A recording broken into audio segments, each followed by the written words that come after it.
I can feel the uncertainty, I can feel the what next going on inside here, the energy, but I can feel the assuredness that you know why you're here today. Am I right? Yes. Give thanks, because that's most important. First of all, I want to give honor and thanksgiving for my mother, my spiritual mother who is just coming from Tanzania. She should have been making her way to Zimbabwe, and she detoured right forward in because she wanted to be here to see this, us giving birth to this event. So give thanks and a round of applause for our great Queen Mother, Mama Alma Puss.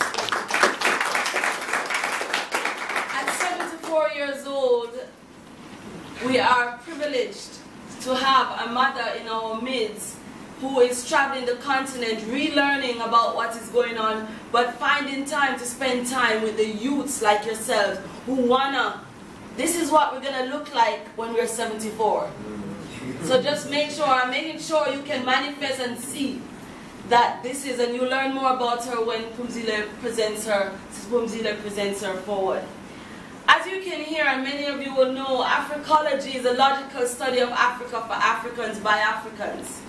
Why we say Afrikology, not African studies, is because we believe that it's time for Africans to be logical. We don't want Africans to be curious. A study is a curiosity. When you go to university, you regurgitate what people are telling you is your history.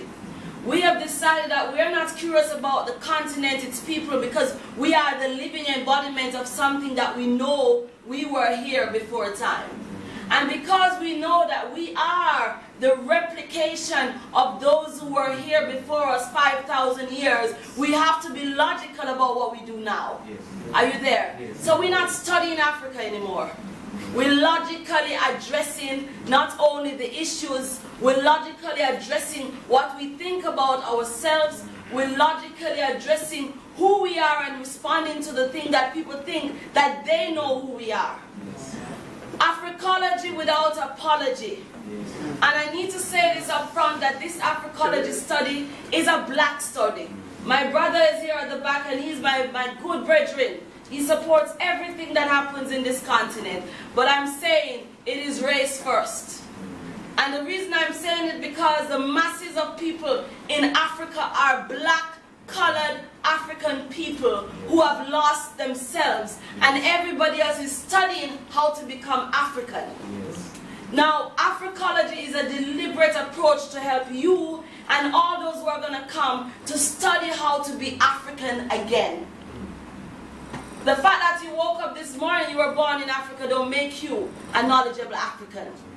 The fact that you woke up in Africa this morning don't make you logical about African, because our existence has been non-African for so long, we still don't know what the Africanness means in us. Are you there with us? So the logical study of Africa is a science. When Molife Asante, and I want to quote where we're coming from, the teacher of Afrikology, Brother Danny Nabuderi, our elder who's made his transition, went and started the Pan-African University in Uganda. And those of us who were students under this great scholar, who was a student of Sheikh Anta Diop, the greatest mind ever, who told us that the African pharaohs and those people in the tombs are not Arab people, they are black people. He went, did the pigmentation, brought it to the Sorbonne, and was poisoned the next day. So what I'm saying to you, my brothers and sisters, that this is going to take you very deep. This is not an African-American class. This is not a diaspora class. When I left the Caribbean, and when we left Ghana, and when we left places, we did not decide to put our foot anywhere else but here. So we're not here to make you into good Americans. And we're not here to teach you no black history. We're here to teach you our history, which is your history and my history. Let me quote our elder who has made this transition.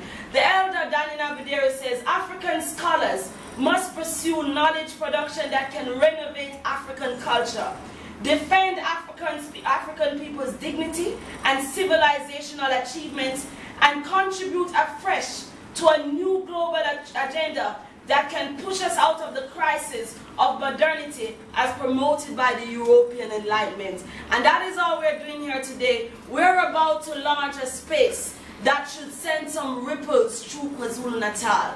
We are about to own a space that's going to say, we are now preparing to give people to study. We are making sure that there are going to be people who can go out there. They don't have to need an Ashantiwa. They don't have to need a Mama Emakus. They don't need a Sister Pumzile, because we are training you.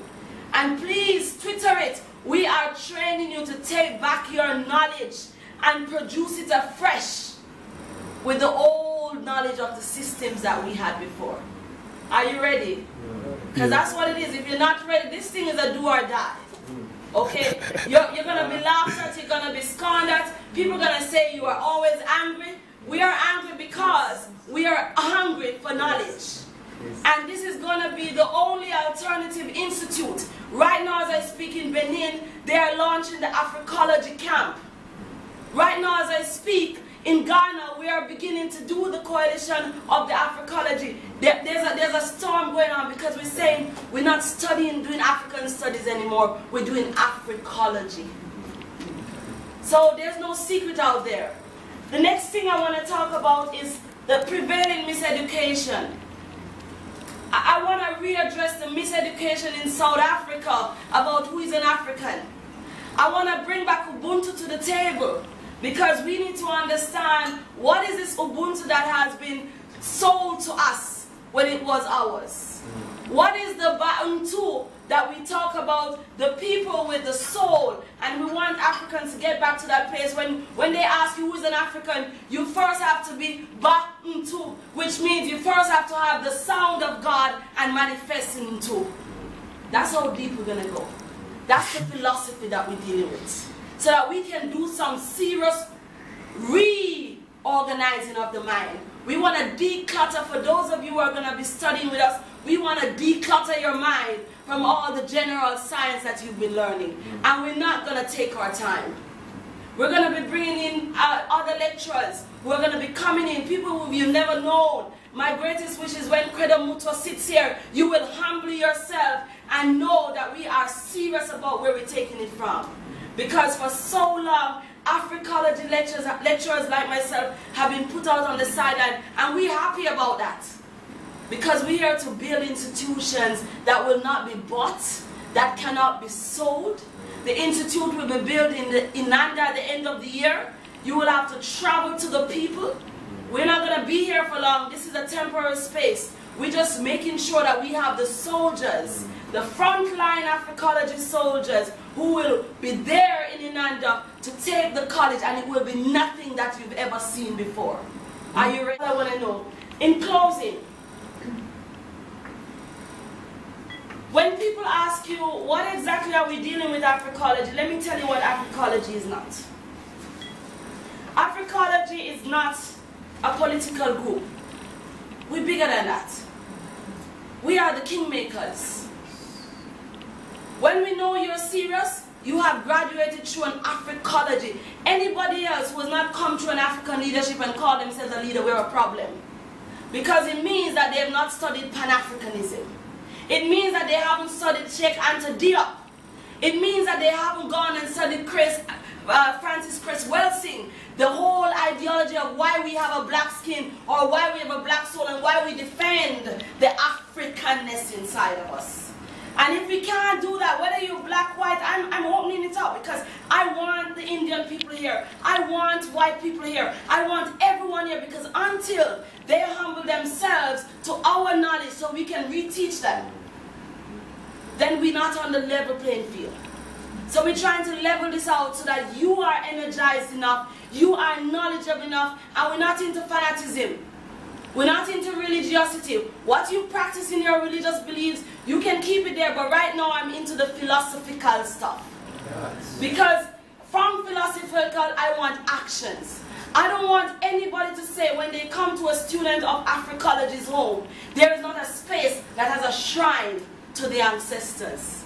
You know, wherever you are, you should be setting up African spaces so that when you humble yourself to your ancestors, when you humble yourself to Okamba, when you sit on Mkranti, you know you have just humbled yourself in front of your great self. So everyone must graduate out of my classes. 12 months. I'm bringing in Malife Asante at the end of this year to come and sit and hear you. To be humble enough, the same way you go after those degrees, which is not degrees because they're only 90 degrees. I want you to have 360 degrees of fullness. And how you practice your religiosity is a part of that. But I want us first, because remember, we have been done by every religious groups. Yes.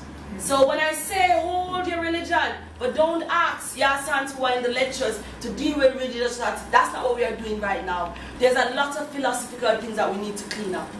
Alright? When you have graduated from the 90 degrees in November, then we'll go, because we do need African spirituality to take back its place. And that's when the elders will come and do this. Are you there? In closing, my brother and my elder Malife Asante says that it is an Afrocentric study. Afrikology is an Afrocentric study. It is an African phenomenon because we are redefining studies now. He wrote this 10 years ago when we started Afrikology. People were messing it up. No, no, no, we don't want. Malife Asante, the great scholar, says it is a phenomenon. And the only way it can take off is in Africa. Not in America.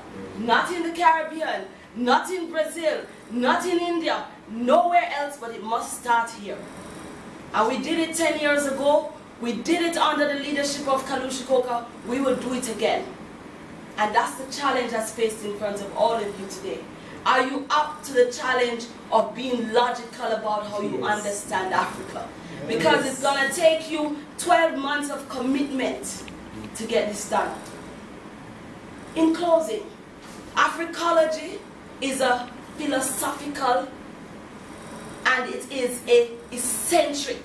And when I say eccentric, I mean it will take you to places that you prayed that you wouldn't have gone. Alright? And it means deep study. It means loving to read something. It means loving to quote. It means loving to act in what you have learned. I don't want people to just come read and regurgitate Marcus Garvey quotes, His Majesty Haile Selassie's quote. We've heard that. The Pan-African struggle is in a place where it's in such a tandem, it's not moving, because all we have is people regurgitating speeches. We don't have no actions. We don't have no one showing us how do you live to be an African. And the last thing the study group is going to do is bring back African Fridays. Every mother, every child, every woman in KwaZulu-Natal on a Friday will wear something African, will eat something African, will buy from an African person. Because if we're not claiming back this African Friday, you're giving everybody else 5 days. Alright, there are some of us who 7 days is not enough. But for that Friday, I'm saying every one of you, as of today, we are bringing back Afrikology Friday, African Friday. When you come to the Bat Center, anything you can find to show that you're bringing back. What is the movement? African Fridays. We started it before. I don't know what happened in KZN. But I'm saying we need to make sure that our people can grasp it. This energy is now very visual. So I'm not into just you studying books. People must visualize what the Afrikology student looks like. The great teachers of the pyramids, when they walked amongst the pyramids, you know how they walked? They walked with their ankh. And they greeted in Hotep. When you saw them, you knew that they were learning something. You open any book and see the great sages. If they were becoming scientists, they look like that. If they were becoming teachers, you saw that these were teachers. So what I'm saying to you is that I don't just want the mental, I don't just want the spiritual, but I want people to see a new kind of a student. The Afrikology student. The students who are logical about who they are, where they have been, but where the solutions that we're going to be giving to this earth. I give thanks.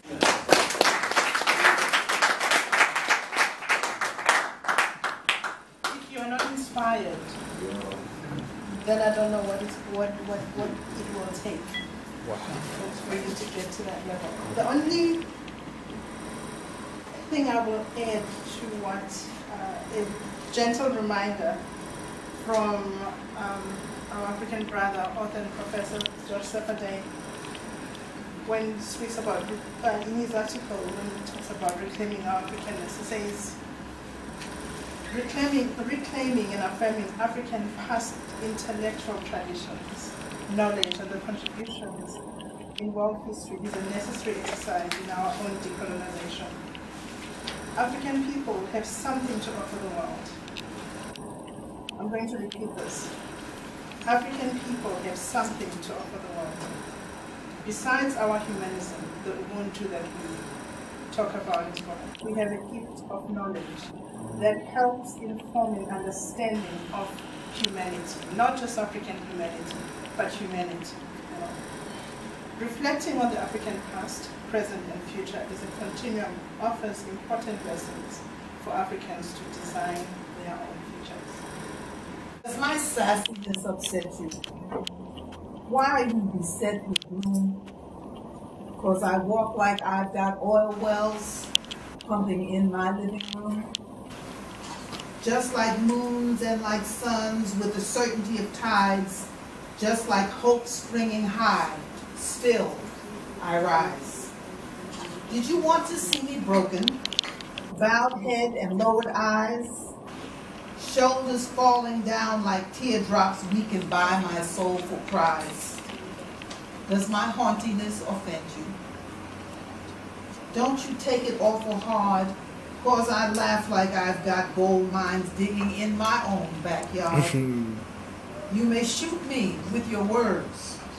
You may cut me with your eyes. You may kill me with your hatefulness, but still, like air, I'll rise. Does my sexiness upset you? Does it come as a surprise that I dance like I've got diamonds at the meeting of my thighs? Out of the huts of history's shame, I rise.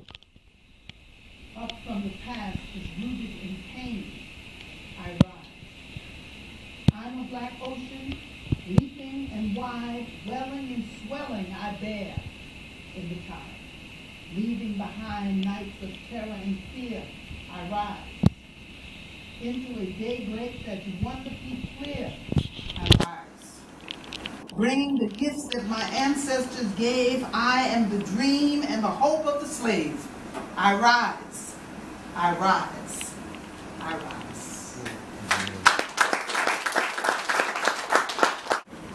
They think you're speaking of a woman. We are speaking of our mother, Mother Africa. There are truly diamonds. There is oil. We have been raped and robbed and terrorized. We've been whitenized. We've straightened our hair. We've bleached our skin. We've become ashamed of who we are as African people. White is right. But if you're black, get back. My name is Imacus Njinga Okofu Ababio. And I won't tell you how I really came about the name because it takes a little while. When I woke up and realized that I am an African, first and foremost. I am not colored. I am not an American. I was born in America. I am an African, first, foremost, and always. I happen to have been born in America as a part of a horrific part of our history. Some folks will say, well, no, you're an American. Americans will tell you that I'm an American. I'm an amendment to the Constitution of the United Snakes. Yeah. When the Constitution was written, it did not include me. It included white folks, white men. But I was 3/5 of a man. I was the white man's prize, so I was not a citizen. And then some fool by the name of Abraham Lincoln decided that well, if I free these animals from slavery, I can save the union. But if I keep them as slaves, I can save the union. So whether it was his conscience or what, he decided to free us. With the stroke of a pen, they amended the Constitution and said, you are now a citizen of the United States of America. Oh, was I so damn happy. So I'm an amendment to the Constitution. Yeah. I'm an African. And I'm proud to be an African. When I woke up and realized that I was an African, I thought about changing my name, but I like my name. You know, say, oh, my Babylon name, okay? And my name, you know, when I used to call and make appointments for jobs, and I told them who I was, and I showed up for the interview, they would go, what? She's black. Because my name was Vienna Michael Swinson. So, and I would call up and say, I am Miss Swinson, and I'm applying for a job. And they, oh yes, Vienna Swinson, applying for this job? Sure. So when I get there and introduce myself, the receptionist would look like, I said, right, I'm Vienna Swinson. And one day when I went on this interview, when the lady went in, and I'll call her a lady, white folks are ladies. Okay? African women, African queens. Okay, we are the mothers of civilization. Ladies, you know, ladies, don't call me no lady. You want to piss me off, call me lady, okay? So this lady goes in, and when she closes the door closes but opens up again. And I hear her say to the boss man, she's black. He said, black? With a name like that? Black? And then I walked in, I said, yes, black. I got the job. I guess he thought I was going to sue him. Okay, for discrimination or something, I don't know. But at some point, many years later, as I began to become more aware of who I was as an African, you know, at that time in America, as some of us were waking up from our slumber, people were changing their names. Ungawa, Shaka, Chikesha, all kind of stuff. I mean, they didn't even make sense. I was like, Shaquanda, don't forget Shanae. All these African names. I was like, well, what do they mean? They didn't mean anything. It was just it sounds African. I don't just want to sound African. I'm looking African. I'm feeling African. When you refer to me, my name should have a meaning. So, years later, when I decided that in reclaiming my Africanness, it was necessary for me to leave America, KKK, KKK, Ku Klux Klan. It was necessary for me to leave. And in my leaving, it meant sacrifice. It meant sacrificing my family, who did not, everybody thought I was crazy. Oh, she's lost her mind. Good Lord, she's going to Africa. Why? My mother said, you're not an African. I said, but I am an African. She said, you're not an African. You are a Negro. Born in America. Don't get me wrong, my mother was really cool. But she didn't understand. My children, I had 6 children. Last count, I had 23 grandchildren. And as of 2 weeks ago, I have 8 great-grandchildren.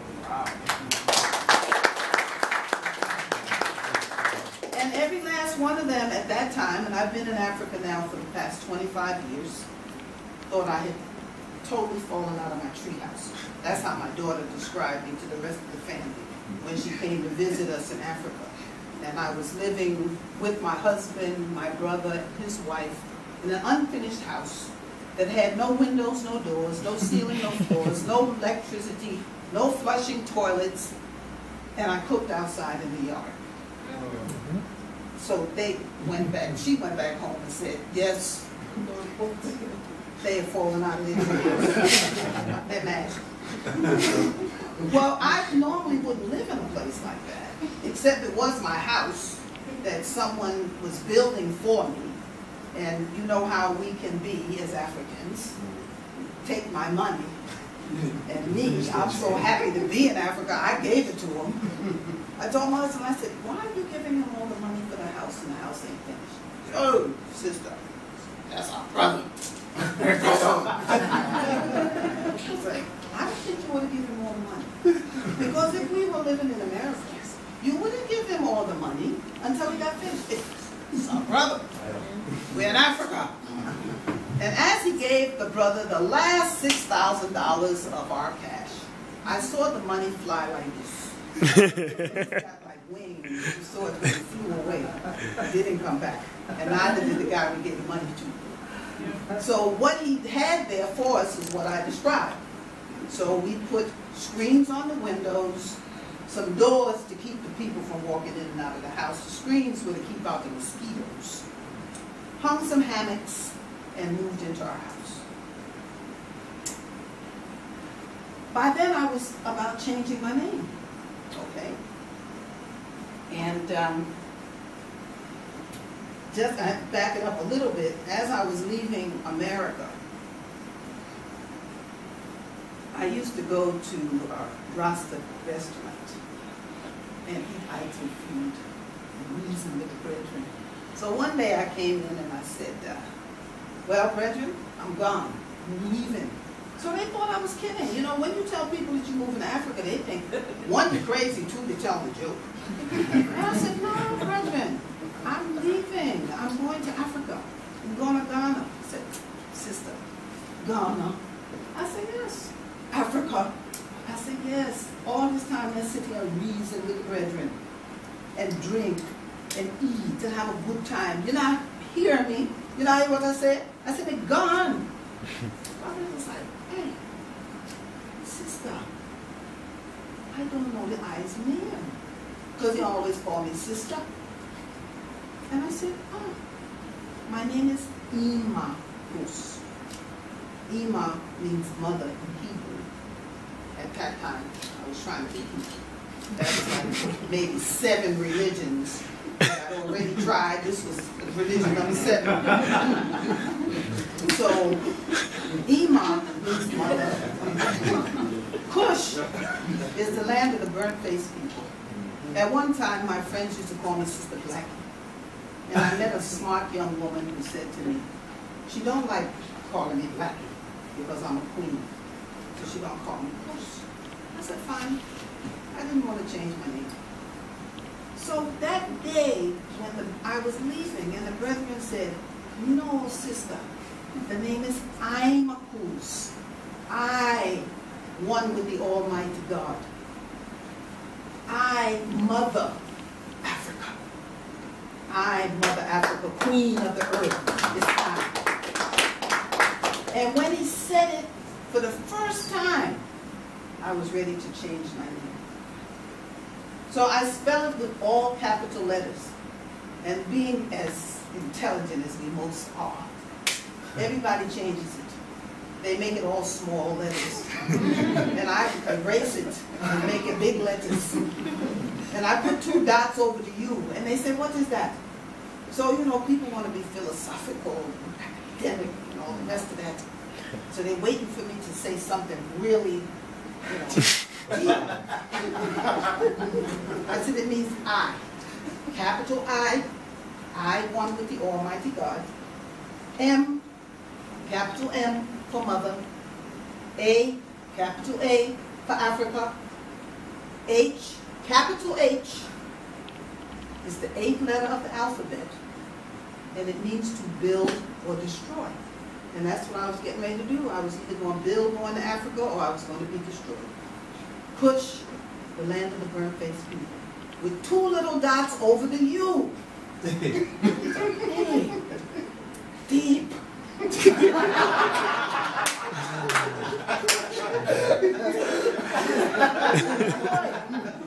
dots over the U. What is that? Someone said from Germany. It's umlaut. I said, it is. In German, it's umlaut. But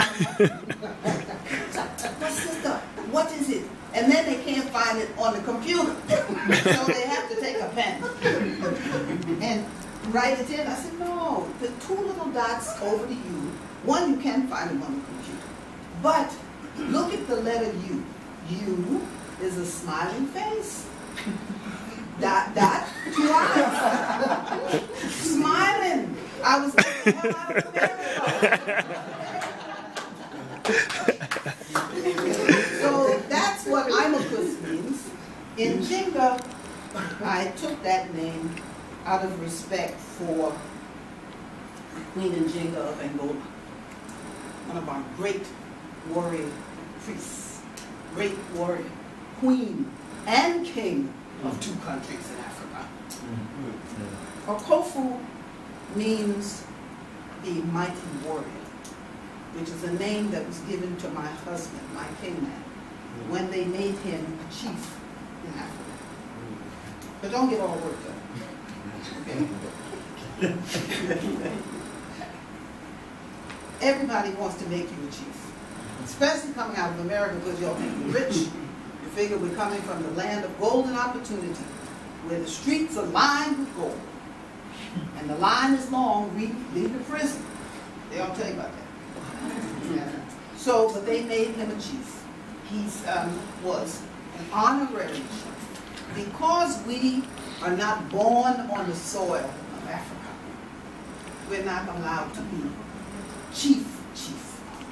We're honorary chiefs. We're made chiefs of development. Now, anybody with a common sense knows exactly what that means. I am making you a chief because I expect you to come here and help me to develop. Correct? Right. Okay. So the name is Okofu, the mighty warrior. And Ababio means he or she who was away in Fanti. He or she who was away and has returned. And I have returned. I, Mother Africa, am Queen of the Earth. I am a warrior. And I have returned to the land of my ancestors. So, having said all of that, you know, we tend to get, how much time will I have? They're going to give me a lot of time. I'm going to run out of stuff to say. 10 minutes. Yes. Anyway, so I'm really happy to be here. Okay, this is my first time in South Africa. This is my spiritual daughter. When she told me that she was getting married, I am also very spontaneous. I said, fine, I'll be there.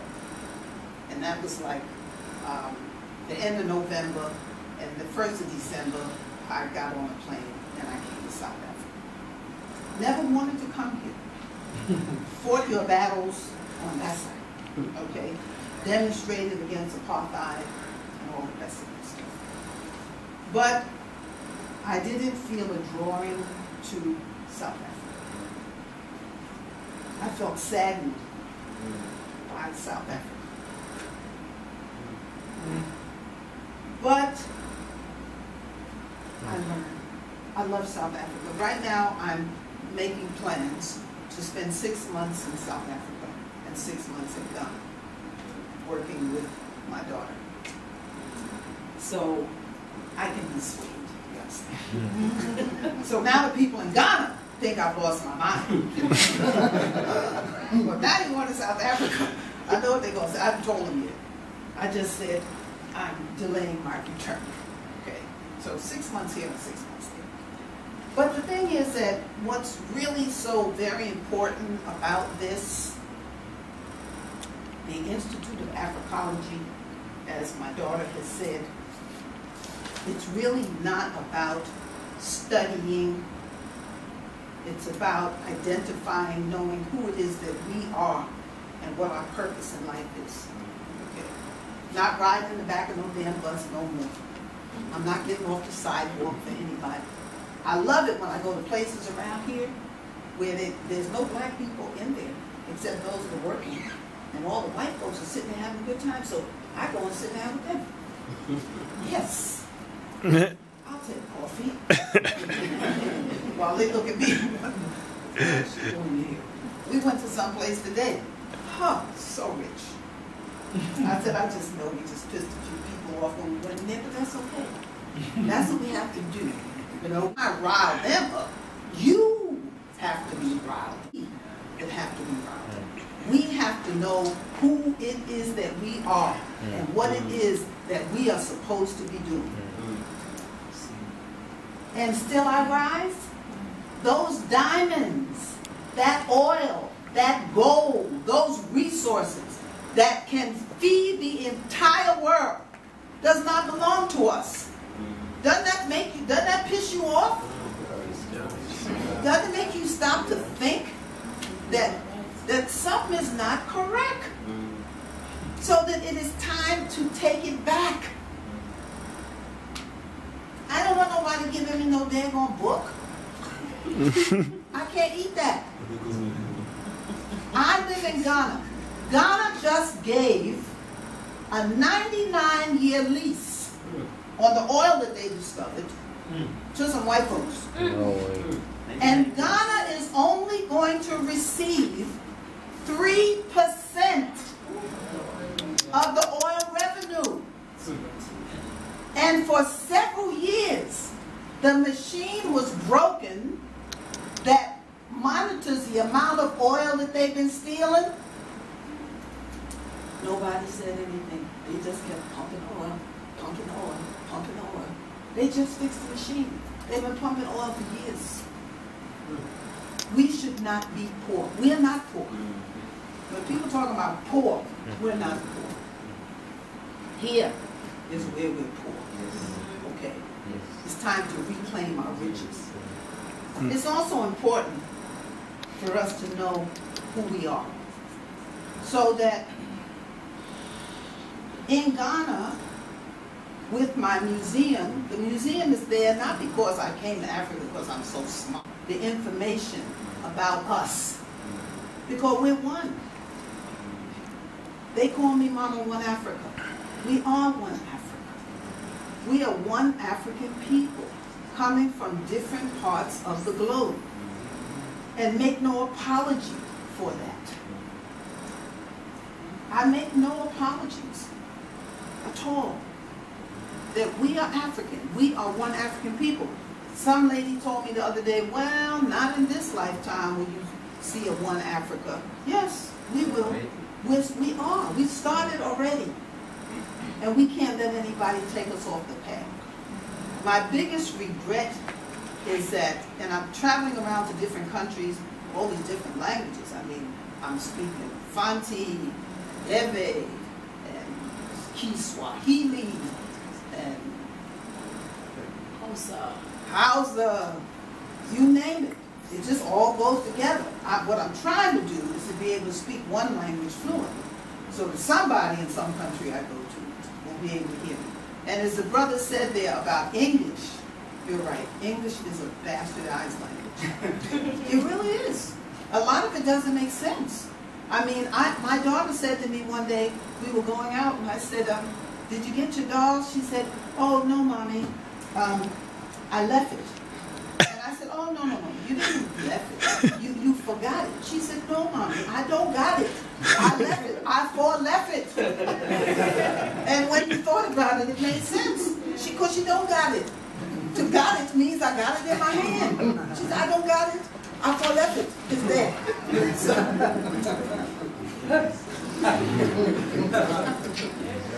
So as they say, out of the mouths of babes and suckling. But I wanted to share something with you before I take my seat.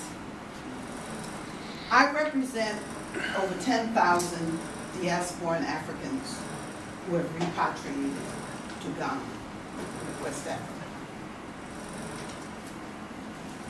And we have formed an organization called the Universal Pan-African Diasporan Coalition of Ghana. And we are going to be launching the Universal Pan-African Diasporan Coalition of South Africa, of Tanzania, Zimbabwe, of Benin, because a lot of our issues as repatriates, through no fault of ours, are the same. In Ghana, I don't have citizenship. I've been there 25 years. I have children there. My king man is buried there, but I don't have citizenship. Most of us who come to our African countries, returning to Mother Africa, we don't have citizenship. So we are